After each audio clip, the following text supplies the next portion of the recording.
in the world is not informed and shaped to the extent it can and should be by Scripture's teaching on our adoption by God. Our prayer is that this book will contribute to changing all that for God's glory and our good. Our prodigal race. Few stories have the ability to pierce us as deeply as Jesus' parable of the prodigal son from Luke chapter 15, verses 11 through 32. I suggest you read the passage now, unless you are already very familiar with it. In recent years, Tim Keller's teaching on this parable has served the church well by rightly focusing our attention on the father and his relationship not merely with the younger son, but also with the older son. As Jesus makes clear at the start, this parable is about both sons, and both are estranged from their father. The younger son manifests his estrangement by breaking the rules, and the older son manifests his by keeping them. The older son may have been on mission with the father externally, doing what he was supposed to do, but he certainly wasn't on mission with him internally. His heart was not aligned missionally with the heart of the Father. Once it became clear to him that the Father dealt with his sons according to grace and not according to merit, his emotional capital and missional commitment evaporated. No longer was he capable of serving the Father, nor did he have any interest in aligning himself with the Father's agenda of welcoming home lost sons. Thus, both sons are prodigals, neither one living in loving communion with the Father. Deep underneath the differing externals of these two sons' behaviors is the fact that both were, quote, sons of disobedience and children of wrath, Ephesians 2 and 3. But the beauty and wonder of the parable of the prodigal sons is that it puts the Father's love on display.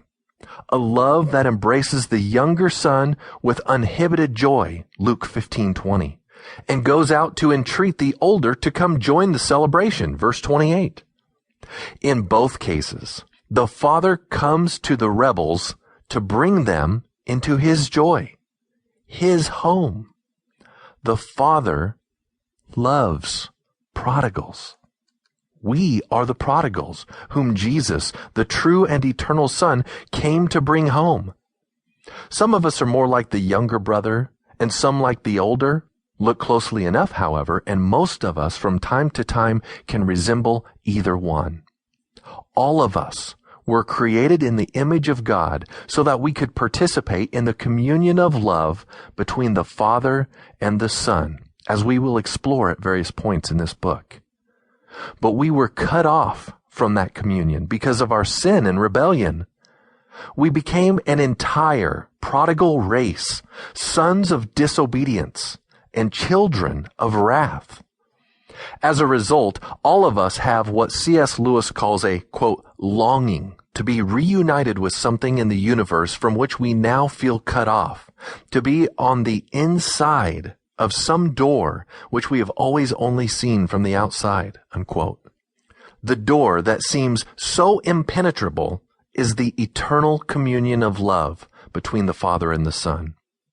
The story of the Bible is that God the Father sent his only true and eternal Son on a mission, and that mission was to bring many wayward and rebellious sons home to glory, Hebrews 2:10. That is the story behind the story of the prodigal sons. That is the only story that gives our stories any meaning or significance. The story of adoption.